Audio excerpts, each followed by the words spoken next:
दिनांक 20 जुलाई 2021 को भारतीय जनता पार्टी के राष्ट्रीय महामंत्री सीटी रवि के 3 दिवसीय राजस्थान प्रवास के दौरान अजमेर में महत्वपूर्ण बैठक आयोजित की गई, जिसमें होटल पैराडीजो में राजस्थान के नगर निकायों से भाजपा के निर्वाचित जनप्रतिनिधियों, जिसमें भाजपा से निर्वाचित महापौर, उप महापौर, सभापति, उपसभापति, पालिकाओं के अध्यक्ष, उपाध्यक्ष उपस्थित रहे व दूसरी बैठक में विभिन्न सहकारिता समितियों में भाजपा से निर्वाचित प्रतिनिधि उपस्थित रहे।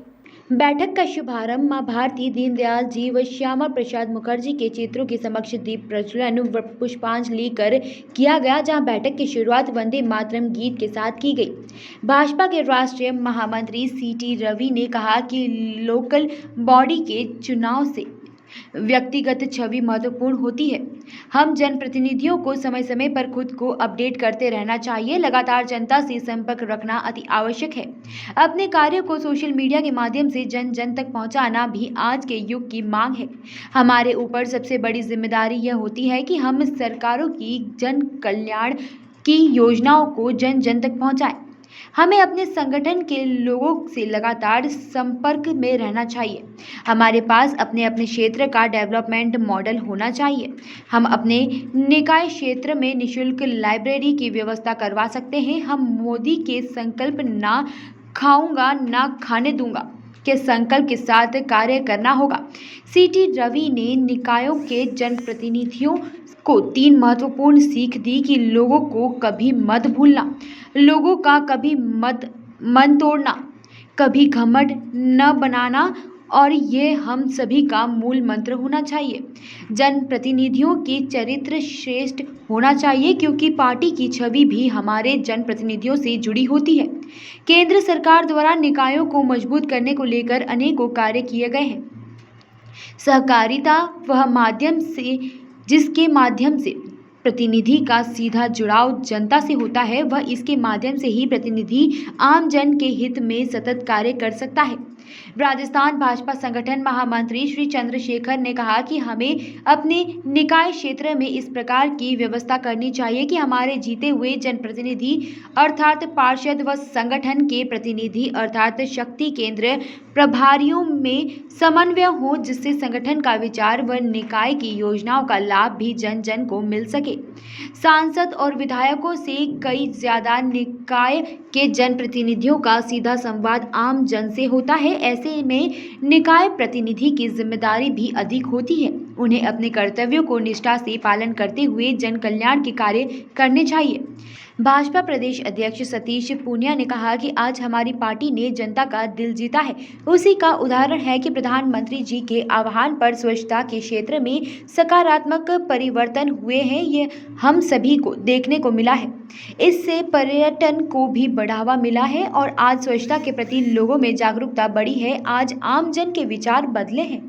साथ ही भाजपा के कार्यकर्ताओं इस वैश्विक महामारी में राजनीतिक कार्यकर्ताओं होने के बावजूद भी अनेकों सामाजिक कार्य किए हैं। हमें खुशी है कि हमारे सभी निकायों के प्रतिनिधियों ने सेवा ही संगठन के प्रेरणा लेकर अनेकों जन सेवा के कार्य किए हैं। आम जन की भी हमसे अधिक अपेक्षा रहती है और हमें उन्हें पूरा करना है। हमारे कई पार्टी कार्यकर्ताओं ने अनेकों नवाचार किए हैं और भाजपा एक परिवार के रूप में कार्य करती है और हम सभी निकायों में अपने आम जन को अपने परिवार का सदस्य मानकर कार्य करते हैं। बैठकों का समापन राष्ट्रगान के साथ हुआ व प्रथम बैठक का संचालन उप महापौर नीरज जैन ने किया व द्वितीय बैठक का संचालन कोऑपरेटिव बैंक पाली के चेयरमैन पुष्पेंद्र सिंह कुड़की ने किया।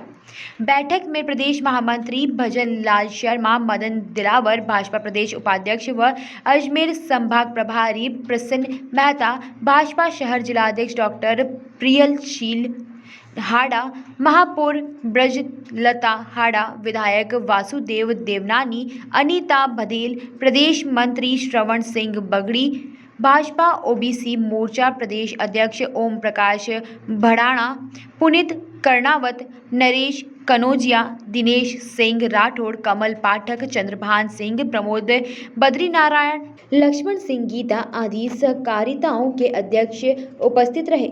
भाजपा शहर जिला अजमेर द्वारा प्लास्टिक महामंत्री सीटी रवि का 51 किलो की माला पहनाकर भव्य स्वागत किया गया व वृक्षारोपण कर स्वच्छ व स्वस्थ पर्यावरण का संदेश दिया गया। व्यवस्थाओं के नाते जिला महामंत्री संपत सांखला, रमेश सोनी, वेद प्रकाश दाधिच, जिला उपाध्यक्ष जय किशन परवानी, धर्मेंद्र जैन, आनंद सिंह राजावत, किशन गोपाल दरगढ़, राजेश घाटे, प्रभा शर्मा, राजेश शर्मा, घीसू गढ़वाल, विकास सोनगरा, कंवल प्रकाश किशनानी, विक्रम सिंह भारती श्रीवास्तव, सीमा अखावत, अंकित गुर्जर, राहुल जायसवाल, त्रिवेंद्र सिंह शेखावत, प्रशांत यादव, मुकेश खींची, संदीप गोयल, हेमंत सुनारीवाल, दीपक सिंह राठौड़, शैलेंद्र सिंह परमार, हेमंत सांखला, सरोज चौधरी, लक्ष्मी यादव आदि उपस्थित रहे।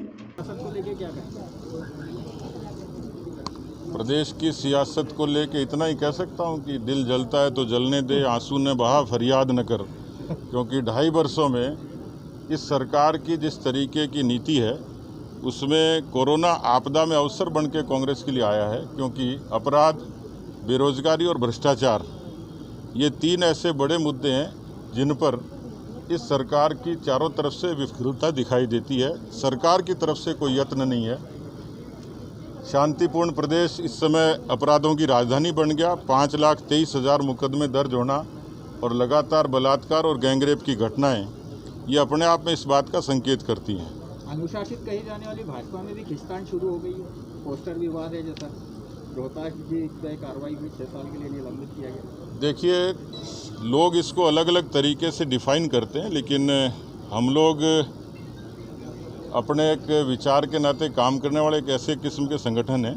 मैं ये मानता हूँ कि राजनीति का काम है, इसलिए इसमें मतभेद हो सकते हैं, कुछ अन्य किस्म की बातें हो सकती हैं, लेकिन कांग्रेस से तो इसको कंपेयर कतई नहीं कर सकते। और यहाँ पर अनुशासन का विशेष महत्व है।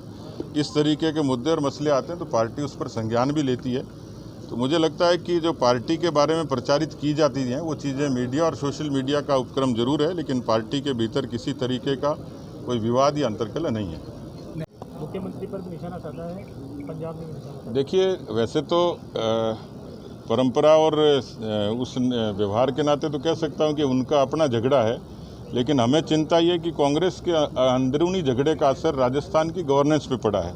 जिन बातों का जिक्र किया, अपराध, बेरोजगारी, भ्रष्टाचार, तमाम बातें, इसलिए जो प्रदेश का प्रभारी किसी वरिष्ठ पत्रकार के ट्वीट को रीट्वीट करे और उसमें वो सब बातें जो कांग्रेस की अंदरूनी राजनीति से जुड़ी हैं, तो इस बात का प्रत्यक्ष की ज़रूरत नहीं, प्रमाण है कि कांग्रेस में अंदरूनी अंतर्कलह बहुत ज़्यादा व्यापक है, बहुत ज़्यादा विस्फोटक है, और ये कब ज़मीन पर आ जाए कोई कह नहीं सकता। लेकिन इसके कारण कांग्रेस की सरकार और कांग्रेस की पार्टी ये नैतिक रूप से कमज़ोर हुई है, इस बात का प्रमाण है। बीजेपी को फायदा मिल रहा है।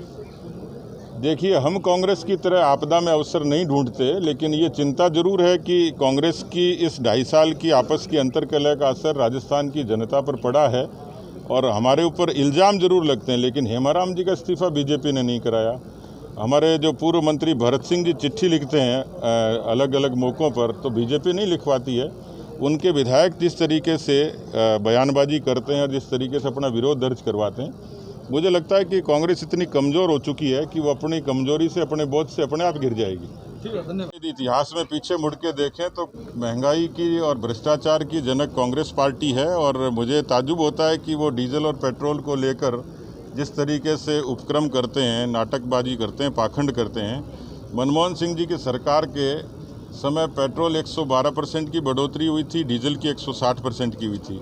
राजस्थान के लोगों को सस्ता डीजल पेट्रोल मिले तो उसका सीधा उपाय है यहाँ पर 28 रुपये, 36 रुपये और 26 रुपये ये पेट्रोल और डीजल पर वैट एक्स्ट्रा है।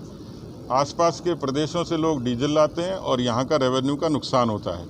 सरकार चाहे तो राजस्थान की सरकार राजस्थान के लोगों को सस्ता पेट्रोल और डीजल दे सकती है। बीजेपी ने 450 रसोई गैस के सिलेंडर पे भी जबरदस्त प्रदर्शन किया था पूरे देश भर में, आज 800 के ऊपर हो गया।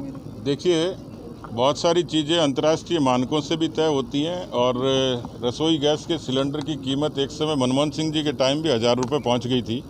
लेकिन मुझे लगता है कि पहली बात तो रसोई गैस की सहूलियत की थी।